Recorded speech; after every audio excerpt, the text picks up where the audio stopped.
Have you heard the expression or the question that says something like, tell me you grew up in the 80s without telling me you grew up in the 80s? Have you seen those things? So tell me without telling me is the things that I keep seeing pop up. And the question's always different. Tell me that you're this, or tell me you did this without telling me that you did that. So when I read that, I'm like, the easiest way to tell you I grew up in the 80s would be to say I grew up in the 80s, but that's not the question. That's not the challenge. The challenge is tell me you grew up in the 80s without telling me you grew up in the 80s. And the way to answer the question like that is you saying like, I remember when my sister got her first Cabbage Patch doll. You know, you'll say something like that. Or my brother and I used to battle over the Atari. All the younger people are like, what is he talking about? The Atari, did the younger people know what an Atari is?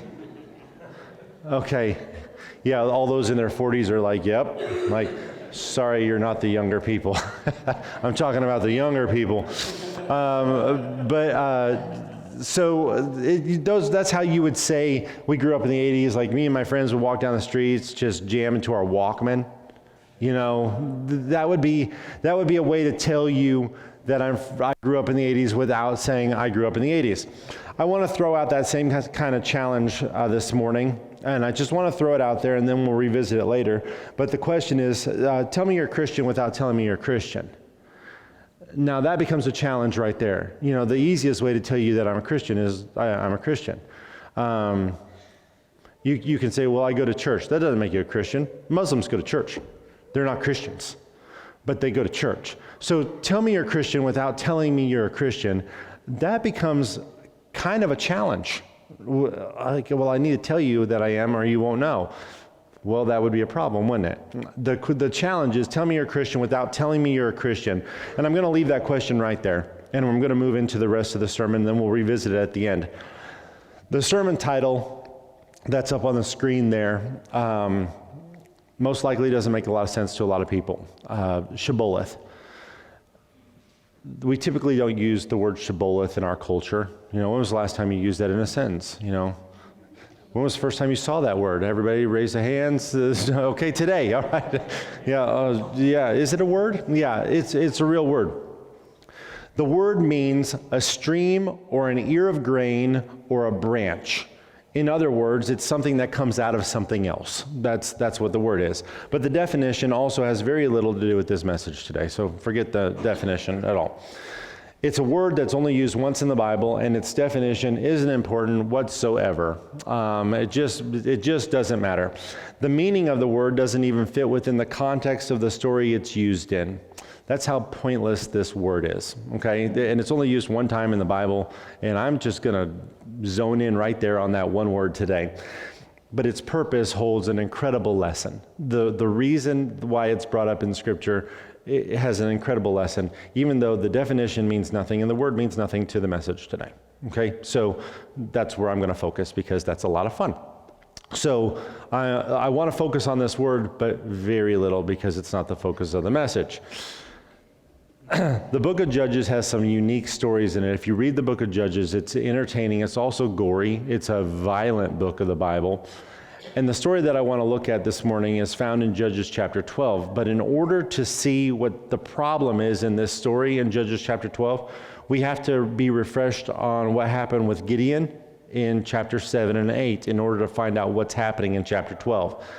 Gideon in chapter 7 and 8 has just taken down the Midianite army with God's help. Very little effort on Gideon's part at all. Gideon's army of 300, remember he starts with, I think, 32,000, and God's like, that's too many people, and takes him down to 300 people, and he goes, now that's just right. And it says they were like grasshoppers in the eyes of the Midianites. The Midianites had so many people, and God takes them down to 300 and goes, no, I like that number right there. 300 is my favorite number, I guess, so we're going to fight with 300 people. So he sends Gideon in with 300 men.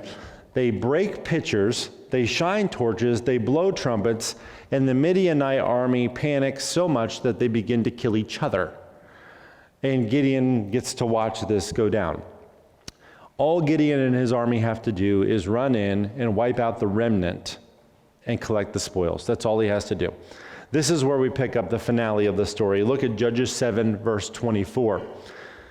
Then Gideon sent messengers throughout all the mountains of Ephraim, saying, "Come down against the Midianites and seize from them the watering places as far as Beth-barah and the Jordan." Then all the men of Ephraim gathered together and seized the watering places as far as Beth-barah and Jordan. And they captured 2 princes of the Midianites, Oreb and Zeb. They killed Oreb at the rock of Oreb, and Zeb they killed at the winepress of Zeb. They pursued Midian and brought the heads of Oreb and Zeb to Gideon on the other side of the Jordan. The tribe of Ephraim was called in to help take out the remnant of the Midianite army. There's only a few left, and Gideon calls and says, "Hey, I need you guys to help me." They end up finding 2 Midianite princes. They defeat them, and they bring their heads to Gideon on the other side of Jordan. But in all of this, jealousy is growing, and now there's an issue among the people.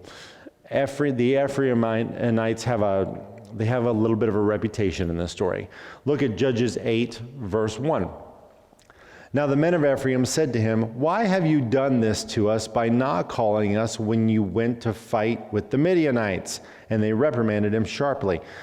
The Ephraimites see that Gideon is going to get the honor for taking down the Midianite army. Gideon, who's going to get the glory for this? It's going to be Gideon. And they want to know why they weren't called in for a piece of that honor. Like, hey, why'd you do this to us? You called us in for the finale, but you didn't call us in for the battle, and now you're going to get the glory, and we're not going to get it. Why should Gideon's tribe be viewed as greater than the tribe of Ephraim? That's the question. There's a little bit of jealousy going on here. So Gideon has to speak up, and he takes care of the issue in a very diplomatic way. I have to talk my way out of this. So look at what he says in verse 2 of Judges 8.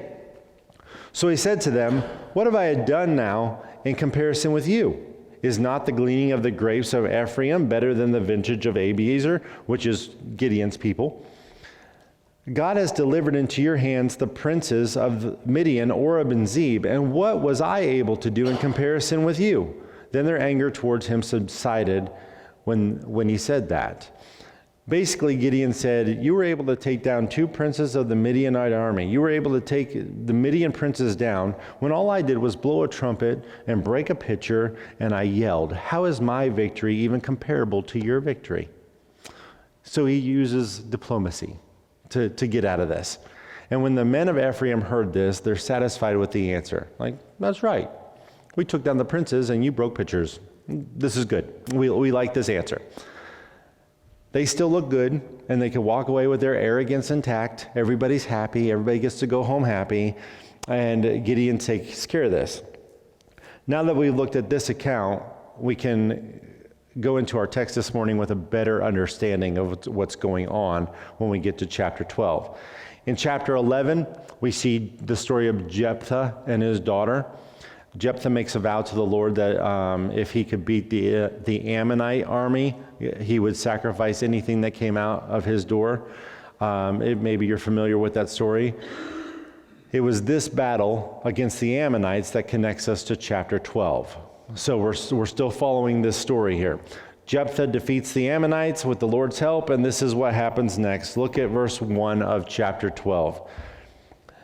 Then the men of Ephraim, the stars of the story here, the men of Ephraim gathered together, crossed over towards Zaphon, and said to Jephthah, "Why did you cross over to fight against the people of Ammon and did not call us to go with you? We will burn your house down on you with fire." They're friendly folks.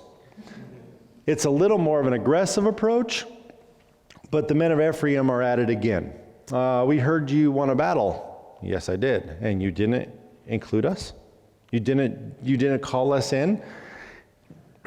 Here we have another battle that the Ephraimites missed out on the glory. They're like, "Hold on, you got glory. We didn't get any of the glory.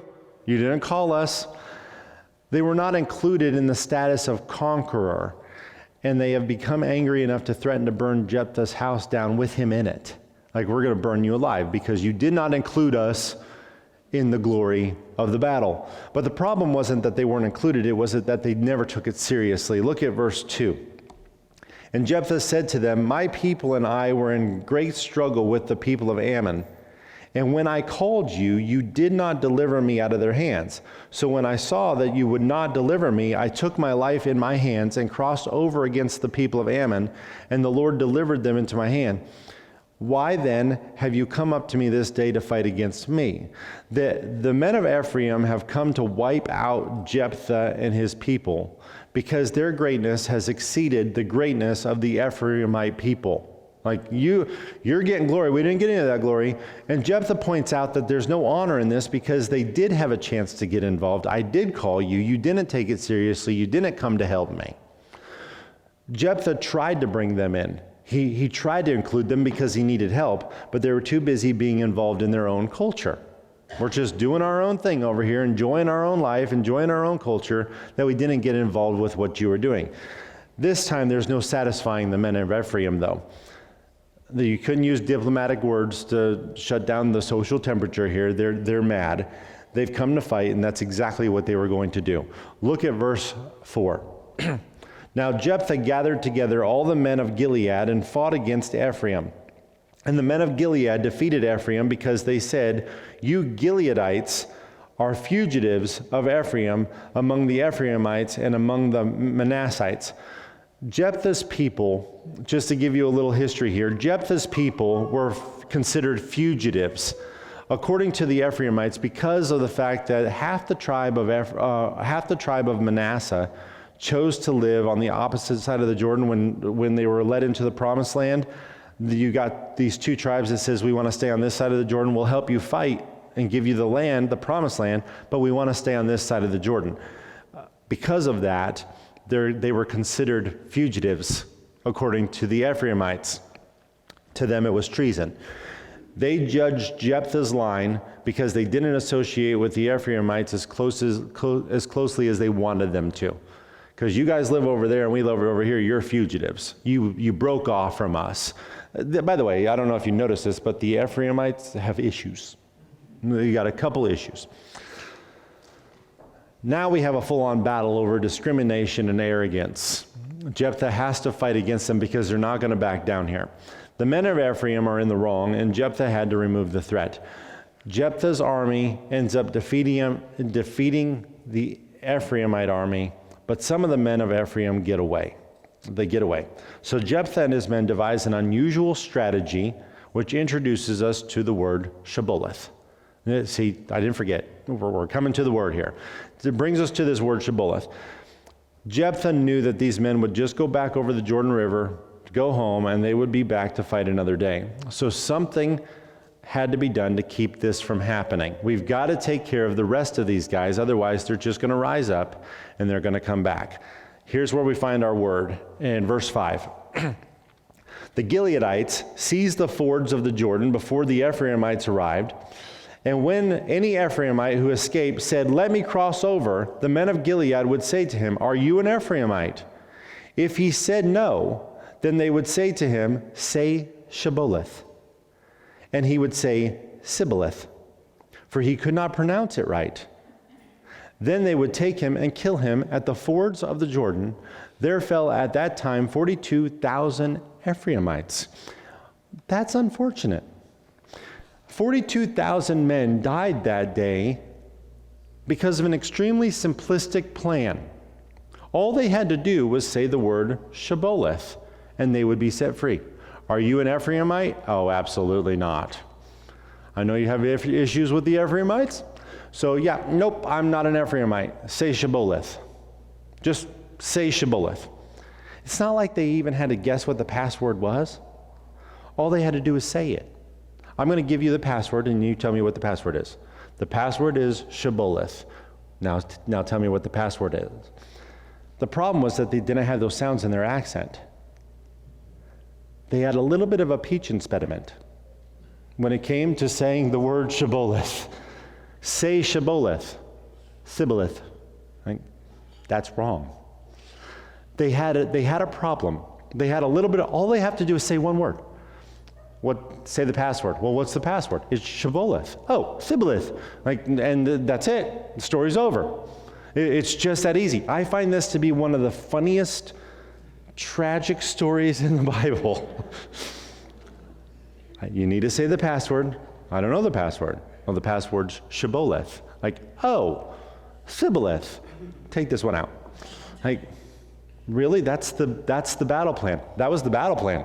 That was it. Just say the one word. Basically, the plan was, if I say tomato and you say tomato, we're going to kill the whole thing off. That was the plan. That's the military plan. Tomato, tomato, it's over. It's just that easy. With one simple word, they revealed their whole culture. We know who you are because of this one word. They could have lied all day long and denied that they were part of the tribe of Ephraim. They could have done it, but when they were told to say Shibboleth, everything was revealed. Just with one word, just say Shibboleth. I can't do that. It's like us saying those words that have the rolling R's. Just say this word, like, I'm toast. I can go, brrr, but that's it. I can do that, but I can't put it in a word. I don't know how to do that because it's not part of my culture. They were betrayed by their own accent. It was a brilliant plan, but they were betrayed because of the culture they were involved in. They could deny their association, but they could not disguise who they were behind the one password, Shibboleth. Just say Shibboleth. Here's the sad thing about this story. The tribe of Ephraim was part of the Israelite nation. So were the Jephthah's people. They were all part of Israel. They're all one family. They were family members that didn't resemble family members anymore. That's all it was. They were of the same people, but they didn't resemble family anymore. Years ago, God set Israel apart to be a people who represented him. They were supposed to be a people who pointed people to God. They were supposed to be a light to the nations. That was their job. You be one people and point other people to God. Now they're fighting against each other. A family that doesn't look like family. What happened within this nation to turn them from God's ambassadors to God's obstacles? It's a crazy thought. The tribe of Ephraim desperately wanted to be seen as great people. They wanted all the glory. Hey, you didn't call us for the glory. We want a piece of the glory. They wanted to be seen as great people. But they missed the fact that they were already great because they were valued and chosen by God. They were God's chosen people. They already had everything because they had him. But they missed that. So what is it that turns God's people away from God's purpose? That's the question. What turns us, God's people, away from God's purpose? By the way, life gets in the way sometimes. We get really busy and we forget about him. We enjoy the blessings. We forget the blesser. We walk by people every day of our life that don't know Jesus Christ. They're not familiar with God or the goodness of God in any way, and we just don't take the time because, well, maybe it's Black Friday and you've got other focuses. You got to get to that. I don't even know what's out there anymore. The new thing, probably some hologram. I don't know. It's flying car. I don't know what's out there anymore. But you got to get to the first one, and your focus is there rather than the people that God has put all around you every day. We lose focus. The book of Judges is known for one statement which rings through the entire book.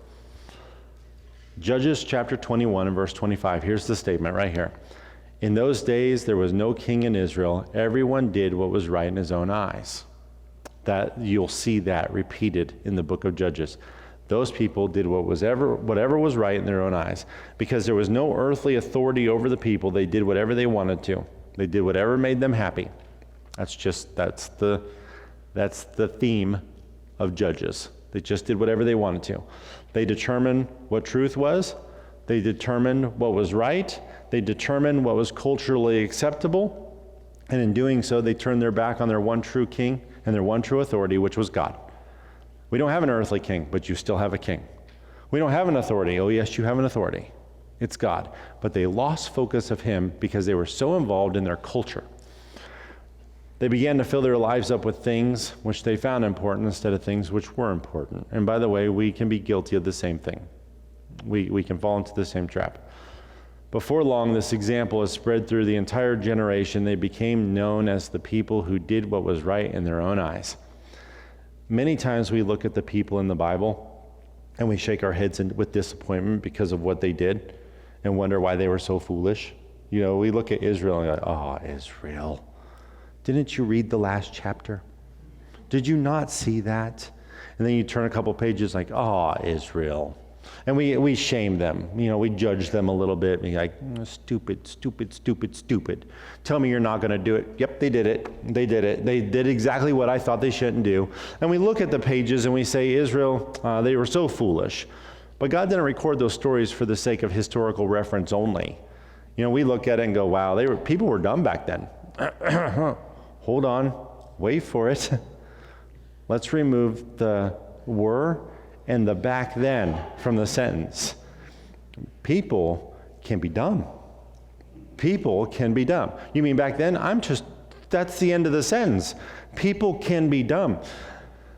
God recorded those things to show us that we're capable if we're not careful. You're capable of these things also if you're not careful. These were just people like us. They're just people. In both the positive and the negative examples, these people were just like we are. And we have a verse to show this. Look at James 5:17. It says, Elijah was a man with a nature like ours. And he prayed earnestly that it would not rain, and it did not rain on the land for 3 years and 6 months. We look at the heroes of faith and think we could never be like that. And God drops this verse in there. Oh, by the way, he was just like you. Just like you. Yeah, but look at what he did. Yeah, just a person. He was just a person. Or we look at the fools of the Bible and think, well, we could never be like that.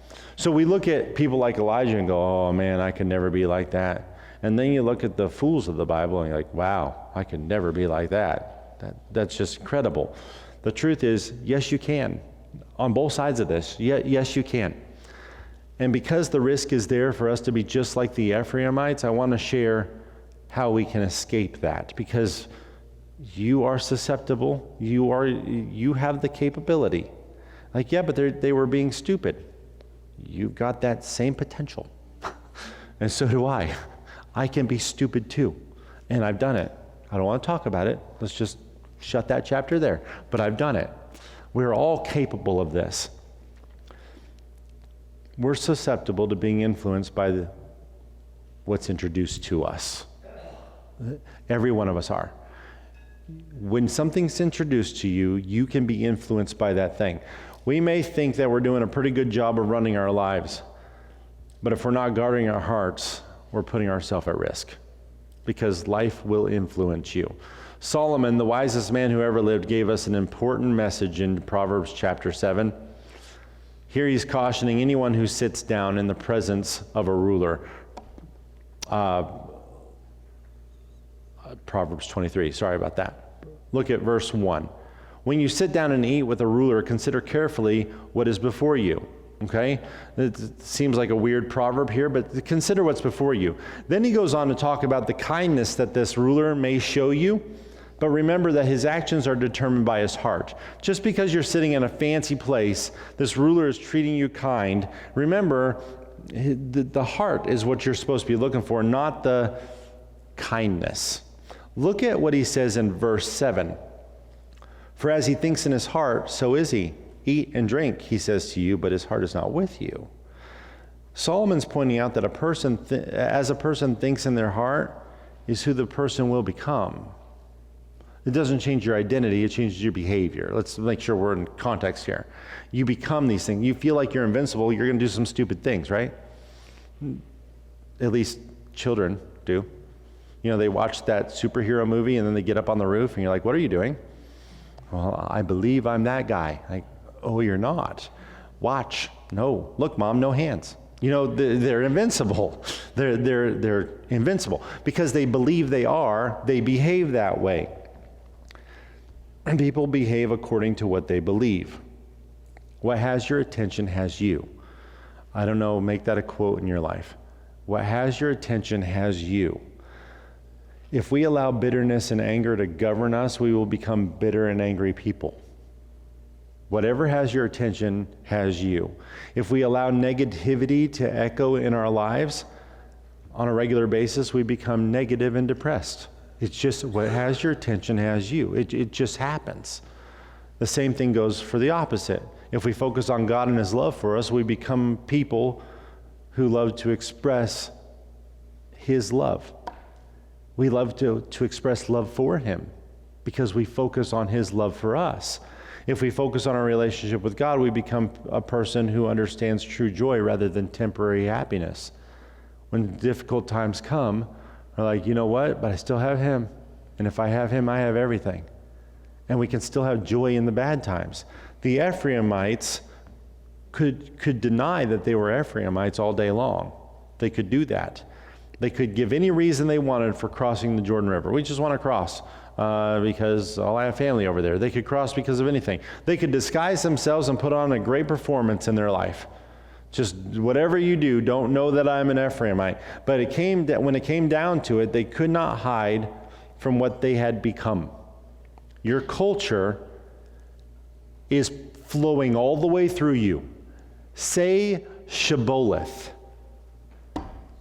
Shibboleth. Like, that's wrong. Your culture has become, you have become your culture. You reflect that. And that's what caught them, is they reflected their culture. I'm speaking to children of God here, to child of God. You can dabble in the sinful things that society hands you. You can dabble into those. But who you are as a child of God will be evident to you. You will know it. When you're doing the wrong thing, when you're into stuff you should not be part of, you'll know it. You'll know it right away. When you choose to sin, it will bother you because it goes against your very nature. Because God made you new. All things have become new. The old things have passed away. When you decide to dabble into sin, it goes against who God created you to be. And you know it right away. When you choose to speak in certain ways, you know it's wrong. Nobody has to tell you. God doesn't have to go, oh, by the way, that was wrong. Like, I had no idea. Thank you for telling me. No, you knew it. You knew it right when you did it. Whether you're using words, whether you're watching things, whether you're allowing things to come in your life, you know when something's wrong as a child of God because it goes against your nature. It goes against your nature. There's no hiding who you are, but the culture you make yourself part of, the things that you permit in your life, what you choose to believe will all become the way you behave. That's just going to happen. And one day you will claim to be a child of God to those who never knew it. Like, you're telling me you're a child of God? And at that time they will say, tell me you're a child of God without telling me you're a child of God. Go ahead. And you won't know how to do that because you have a wrong accent. You can't say that. You can't express that anymore because you haven't lived in the goodness of God. You've experienced it, but that's not where you focused. You focused on culture. Your new accent doesn't resemble the family anymore because you've involved yourself in a bunch of stuff that you should have never gotten involved with. Your newly developed lifestyle will carry a sound that you cannot avoid. You can't say Shibboleth. All you can say is Shibboleth. And you say, no, really, I am a child of God. Okay. Sure you are. No, but I really am. I was saved a long time ago. Okay. Sure. And maybe you really are saved, but you decided to dabble into things you should have never dabbled into, and eventually you're just saying, I want to tell you about my God. Like, yeah, it looks like we have the same God, so we're all good. They're not listening to you. They're not going to listen to you. Jephthah called the men of Ephraim to come and help protect his people, but they didn't take it seriously. Well, God has also called us for the purpose of protection. He asks every one of us to take a stand and do our part to protect the people of God because he knows where the battle happens. Look at Proverbs chapter 4 and verse 23. Keep your heart with all diligence, for out of it springs the issues of life. God says keep or guard your heart. Protect it. Because just because you're saved, Satan didn't go, wow, they're saved. Well, I guess I don't have to mess with them anymore. Nope, the game wasn't over. When you got saved, he's like, yeah, I'm not done. Because if he can get you involved in the culture, if he can get you involved in things you should not be involved with, you're never going to reach those people that say, tell me you're a child of God, without telling me you're a child of God. I got to know how to do that. I just want you to take my word for it. Well, what's different between you and me? Maybe I'm a child of God. Yeah, but you need Jesus Christ, and you're telling me you have him. That's a hard sell. That's a really hard sell at that point. Control what you allow to come into your life, because what you put in will eventually find its way out. It will. Don't forget that we are not without a king. We have a king, and he's amazing. God is still on the throne. He has adopted us as sons and daughters. Remember, we weren't in the family, and he brought us into the family, not because we deserved it, but because he's good and because he loves us. He brought us in. God has warned us multiple times that godly behavior can be influenced by ungodly associations. Look at 1 Corinthians 15:33. Do not be deceived. Evil company corrupts good habits. When we allow something to be implanted into our lives on a regular basis, it becomes our culture. It becomes normal. It becomes permissible. We just let it happen. And knowing this, we need to protect ourselves from allowing the wrong things to enter in. Look at what David says here in Psalms 101, verse 3. I will set nothing wicked before my eyes. I hate the work of those who fall away. It shall not cling to me. David got to the place where he was determined not to allow the wrong things to influence his life. He knew it. I know what that can do. It's easier to pull somebody down than it is to lift somebody up. And he understood that that's just how behavior works. It will pull me down. I can't be a missionary. I'm going to go to the bar and drink, because then I'll win them over. I'll win all those people over if I just go there, and they'll see that I'm a Christian, and I'm sorry, you're not pulling them up. That's not what's going to happen in that environment. What's going to happen in that environment is they're going to pull you down. And David knew that that would happen. Salvation is something that was accomplished for us through the work of Jesus Christ on the cross. That's what happened. It was something that was done for us. He's the one who did all the work for that to be possible. It wasn't something you earned, something you deserved. When we put our faith in him and repent of our sins, we're able to receive the salvation that his work provided. Not mine, but his. But we aren't just invited into God's family, we're told to walk in it. I want you to do something in here. Look at Galatians 5:16 and Galatians 5:25. It says, I say then, walk in the Spirit, and you shall not fulfill the lust of the flesh. Verse 25, if we live in the Spirit, let us also walk in the Spirit. Are you saved? Yes. Then walk in it. Walk. Yeah, but I want to do all this other stuff. Does it bother you when you do it? No. Then maybe you should come check out that salvation thing, because it will go against your very nature. It should bother you. And if it doesn't, maybe you should revisit that topic of salvation. Make sure it wasn't just a profession of faith. Make sure you're saved. But if it does bother you, then what are you doing over there? What are you doing? Shibboleth is simply something that comes from something else. That's the only definition it has. It's something that comes out of something else. I'm not saved because of anything I did. I didn't deserve it. I didn't earn it. I'm saved because I was given salvation that came from Christ. The salvation I have came from somebody else. It's not something I achieved. It was something that was done for me. I just accepted the gift. A new life has been given to us, and that new life came from him. Look at 1 John 5:11. And this is the testimony that God has given us eternal life, and this life is in his Son. God didn't give us cheap grace. It cost a lot. He didn't give us cheap grace. He gave us a gift that should result in a life of gratitude and behavior that is a result of that gratitude. That's how you tell me you're a Christian without telling me you're a Christian. That's how we do it. Let me read that again. He gave us a gift that should result in a life of gratitude and behavior that is a result of that gratitude. That's how you tell me you're a Christian without telling me you're a Christian. Why do you love people when they treat you bad? Because he loved me when I treated him bad. Why do you keep pouring and investing in people's lives that may never say thank you? Because he went so far for me. I love him. I have to live for him. I have to love him. Why? Because he loved me. I love him. Why? Because he first loved me. I bet you're a Christian, aren't you? Yeah.